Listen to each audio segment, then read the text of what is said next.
इस वक्त की बड़ी खबर झारखंड के पलामू से, जहां दो माओवादियों ने किया आत्मसमर्पण। पलामू पुलिस की समक्ष आत्मसमर्पण करने वाले टॉप माओवादी संतू और राजेश की दास्तान। संतू को बचपन में उठा ले गए थे नक्सली। इस वक्त की बड़ी खबर पलामू के बूढ़ा पहाड़ के इलाके के टॉप माओवादी कमांडर संतू भुइयां, जबकि छकरबंधा के इलाके में टॉप माओवादी कमांडर राजेश ठाकुर ने आत्मसमर्पण कर दिया है।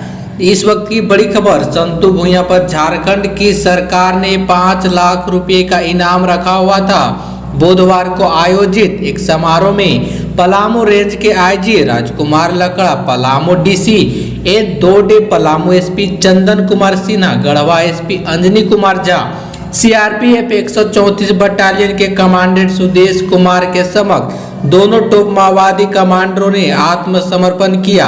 आत्मसमर्पण के दौरान संतू भुइयां को 5 लाख जबकि राजेश ठाकुर को 1 लाख रुपए का चेक दिया गया है। आईजी राजकुमार लकड़ा ने बताया कि पुलिस के लिए महत्वपूर्ण उपलब्धि है। नक्सलियों के एक बड़ा झटका है। पुलिस और सुरक्षा बल बूढ़ा पहाड़ और छकरबंधा के इलाके में अभियान चला रहे हैं। उन्होंने कहा कि पुलिस सभी से आत्मसमर्पण करने की अपील कर रही है। संतू भुइयां पलामू के नोडिया बाजार थाना क्षेत्र के सियर भोंका गांव का रहने वाला है। संतू ने पलामू पुलिस के अधिकारियों को बताया है कि 2004 में वह भाकपा माओवादी में शामिल हो गया था। इस दौरान वह 12 वर्ष का था। टॉप माओवादी कमांडर आरके उर्फ अनुराग उस गांव में पहुंचे थे और गांव से 5 लड़कों की मांग की थी। पार्टी और गांव वालों को कहने पर वह और उसका दोस्त भोला भुइयां नक्सली दस्ते में शामिल हो गए थे। चंकू के चाचा कम्युनिस्ट पार्टी के नेता थे। चाचा ने भी संगठन में शामिल होने का दबाव बनाया था। दस्ता में कुछ दिन सक्रिय रहने के बाद वह भाग गया था।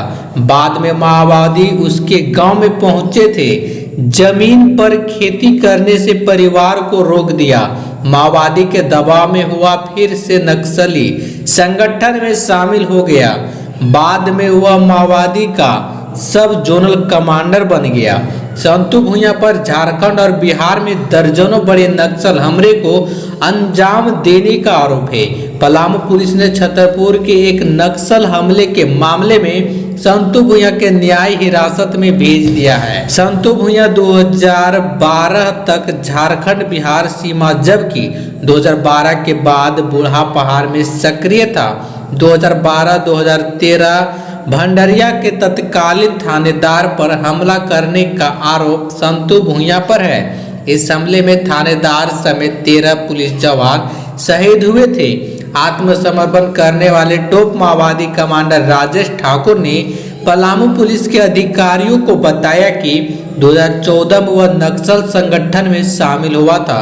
उसकी पत्नी कैंसर जैसी गंभीर बीमारी की चपेट में थी। टॉप माओवादी कमांडर राजेश भुइयां उसके गांव में आता था। कैंसर के इलाज के लिए पैसों की जरूरत है। पैसों के लालच में वह नक्सली संगठन में शामिल हो गया। नक्सलियों ने उसकी कोई मदद नहीं की। बाद में उसकी पत्नी की भी मौत हो गई। राजेश पलामू के नावा बाजार थाना क्षेत्र के तुकबेरा का रहने वाला है। राजेश पर झारखंड और बिहार में 1 दर्जन से अधिक नक्सल हमले को अंजाम देने का आरोप है। पलामू से रविंद्र कुमार ठाकुर की रिपोर्ट। ये बहुत बड़ी उपलब्धि है पलामू पुलिस के लिए। पहला आप जानिए कि ये संतू भुइयां जो था वह 5 लाख का इनामी है। उस पर लगभग 26 केस अभी हम लोग की जानकारी में है, उससे भी ज़्यादा केसेस ऊपर हो सकते हैं। जो राजेश ठाकुर है उस पर भी 6 केस अभी जानकारी हुई है और इसके अलावा भी बहुत सारे केसेस गया में हैं। और ये दोनों जो नक्सलियों का 2 प्रमुख गढ़ था, एक चकरबंधा और दूसरा हमारा बूढ़ा पहाड़। तो राजेश ठाकुर वह चकरबंधा जंगल में लगातार काम कर रहा था, बड़े बड़े कमांडरों के साथ काम कर रहा था और काफ़ी वो इंटेलिजेंट फेलो है। और संतू भुइयां शांत दिखता है लेकिन बड़ा ही खतरनाक माओवादी था। वो बूढ़ा पहाड़ एरिया और चकरबंधा दोनों में काम किया हुआ था। तो दोनों ही जो है पलामू के जो है इलाके हैं जहाँ से पलामू प्रभावित होता है। दोनों रहने वाले भी पलामू जिले के हैं। एक नोडिया थाना क्षेत्र के करकट्टा का रहने वाला है, एक नावा बाजार थाना क्षेत्र का रहने वाला है। तो इन दोनों के सरेंडर से माओवादियों का जो ताकत है वो बहुत कम होगी और पलामू जिला बहुत ही अच्छी स्थिति में आ जाएगा। लोग जान रहे हैं, ज्ञात होगा आपको कि इस रेंज में लगातार पिछले वर्ष से ही 2022 ऑपरेशन डबल बुल शुरू हुआ। आफ्टर डबल बुल के बाद हम लोगों ने ऑपरेशन ऑक्टोपस शुरू किया और इस दरमियान बहुत सारे अचीवमेंट्स पुलिस को मिले। हम लोगों की सीआरपीएफ और जिला पुलिस के प्रयास से बहुत सारे उनके जो पॉइंट्स थे, नक्सल्स अरेस्ट हुए, आर्म्स एम्यूनिशन रिकवरी हुआ। प्रायर टू दिस इसके पहले भी चकरबंदा एक्सेस पे भी एक अभियान चला था और उस एरिया का जो अभी वर्तमान में ये 2 माओइस्ट सरेंडर किए हैं वो जस्ट उसका ही साइड इफेक्ट है और ये सारा का हम लोग का क्यूमुलेटिव एफर्ट हुआ एक तरीके से जिला पुलिस और सीआरपीएफ। और सबसे मैं इसमें मानूंगा कि झारखंड सरकार की आत्मसमर्पण नीति से प्रभावित होते हुए ही इन लोगों ने इस तरह का कदम उठाया है।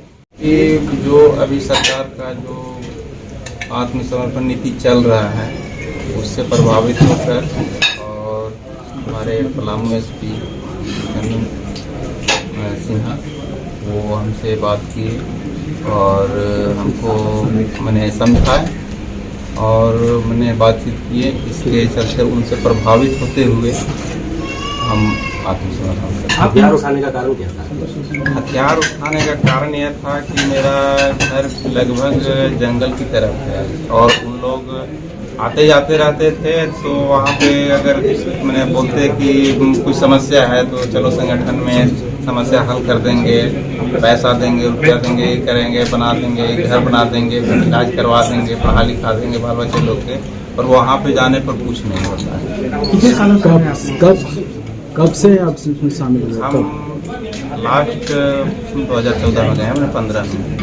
अभी संगठन की क्या स्थिति है आंतरिक से? अब संगठन का वही स्थिति है कि जो बचे कुछ हैं कुछ लोग वो सिर्फ अपना पैकेट भर रहे हैं, बाकी संगठन का स्थिति कोई खास नहीं। अभी जो वर्तमान में मुठभेड़ हुआ था उसमें शामिल किया आपने? नहीं, उसमें हम नहीं। ठीक, क्या नाम हुआ? मेरा नाम राजेश। क्या अपील करना चाहते हैं अपने साथियों को? मेरा तो सपना है। क्या अपील करना चाहते हैं साथियों से? क्या करेंगे जो भूले भटके अभी भी? जो हमारे साथी लोग भूले भटके हैं उन लोग से मेरा एक ही अपील है कि जो सरकार द्वारा चलाया जा रहा आत्मसमर्पण नीति का उसका लाभ उठाएं और अपना आन के घर परिवार के साथ में रहें, अच्छा जीवन व्यतीत करें। कौन क्या पूछ रहा है?